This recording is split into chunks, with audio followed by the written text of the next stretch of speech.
9. Berhenti memperbaiki orangnya, mulai perbaiki sistemnya. Paradigma baru, desain lingkungan, dan external brain. Pernahkah Anda menatap cermin di penghujung hari dan merasa sangat kecewa pada diri sendiri karena gagal lagi menjalankan rencana yang sudah disusun rapi? Anda mungkin berpikir bahwa Anda pemalas, kurang motivasi, atau tidak memiliki disiplin diri yang cukup. Berhentilah menyalahkan diri sendiri mulai detik ini juga. Sains dan psikologi perilaku telah membuktikan sebuah fakta yang sangat mengejutkan. Mengandalkan sekadar niat atau kekuatan kemauan adalah strategi paling pasti untuk gagal. Anda bukan lemah, Anda hanya menggunakan metode yang salah. 9. Berhenti memperbaiki orangnya, mulai perbaiki sistemnya. Paradigma baru, desain lingkungan, dan external brain. Selama bertahun-tahun, masyarakat mencekoki kita dengan mitos kehebatan tekad. Kita disuruh untuk lebih berusaha, lebih kuat menahan godaan, dan terus memompa semangat. Padahal, para peneliti psikologi telah menemukan bahwa willpower atau kekuatan kemauan itu sangat mirip dengan otot fisik kita. Jika Anda terus-menerus menggunakannya sejak pagi untuk menahan marah saat macet, menolak makan donat di kantor, hingga mengerjakan tugas yang membosankan, maka otot tekad itu akan kelelahan saat malam tiba. Inilah yang membuat niat baik Anda menguap begitu saja. Fenomena ini dalam psikologi dikenal dengan istilah ego depletion. Bayangkan kekuatan kemauan Anda seperti baterai ponsel yang dicabut dari pengisi daya saat Anda bangun tidur. Setiap keputusan kecil yang Anda buat, setiap godaan yang Anda tahan, perlahan-lahan menyedot daya baterai tersebut. Ketika sisa baterai Anda tinggal 5% di sore hari, otak Anda secara otomatis akan beralih ke mode hemat energi. Dalam mode ini, otak tidak akan lagi peduli pada niat besar Anda untuk berolahraga, melainkan memilih jalan paling mudah, yaitu rebahan. Lalu bagaimana dengan orang-orang di luar sana yang terlihat sangat disiplin? Mereka yang bangun jam 5 pagi, berlari 10 km, dan selalu makan makanan sehat? Rahasia terbesar mereka bukanlah memiliki baterai niat yang lebih besar dari Anda.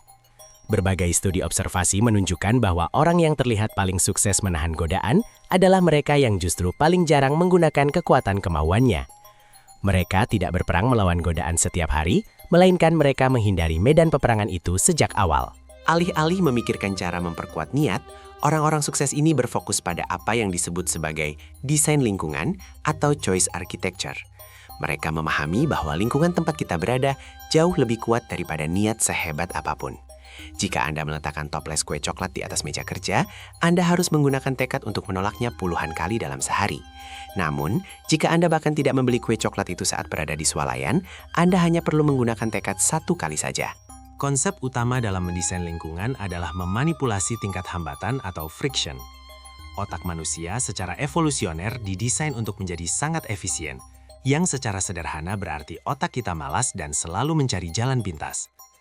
Jika Anda ingin menghentikan kebiasaan buruk yang selalu menggagalkan niat Anda, jangan andalkan kekuatan kemauan untuk berhenti.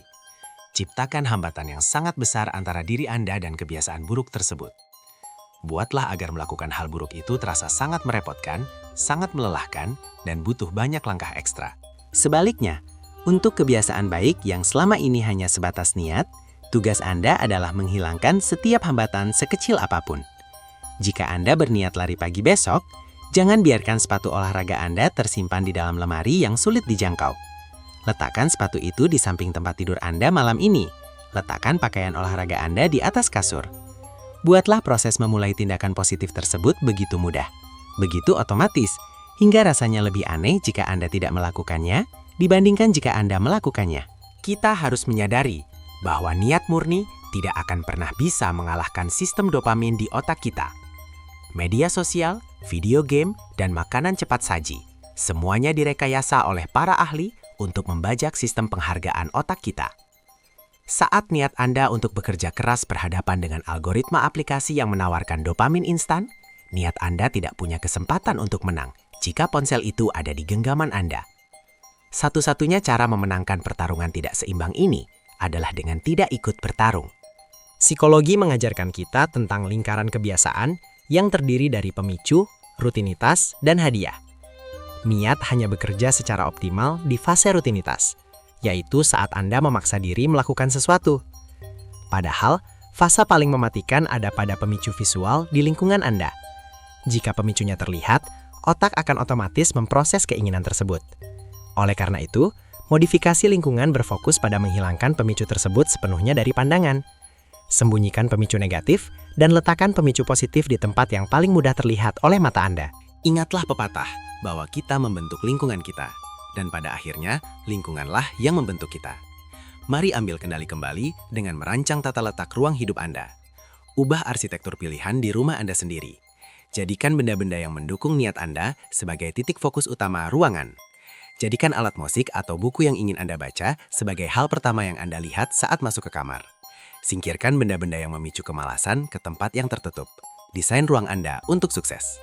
Selain lingkungan fisik, Anda juga perlu mendesain lingkungan mental melalui konsep niat implementasi. Berhenti berkata, "Saya berniat akan berolahraga lebih banyak esok hari."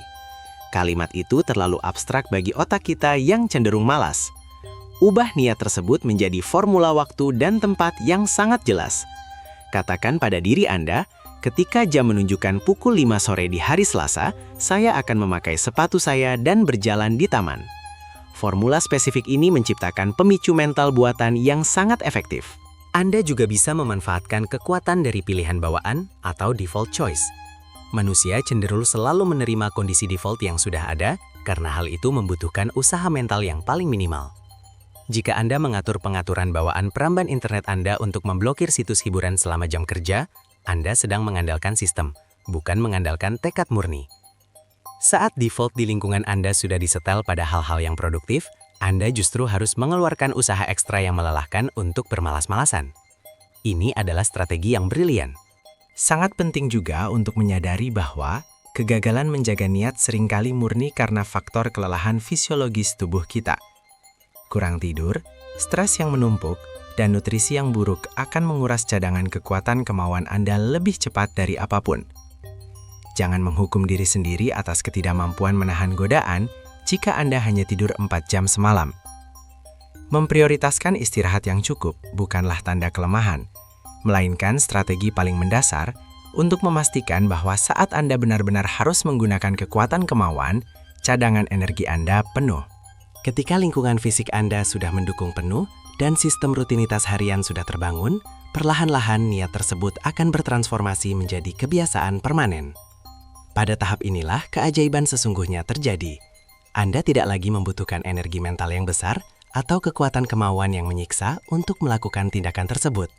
Otak Anda memprosesnya secara otomatis di alam bawah sadar layaknya Anda sedang bernapas. Sesuatu yang awalnya terasa sebagai pengorbanan keras, kini menyatu menjadi bagian alami dari identitas diri Anda tanpa paksaan sedikit pun. Jadi, mari kita ubah cara pandang kita mulai hari ini juga. Berhentilah mengandalkan kekuatan kemauan murni dan niat semata yang rapuh.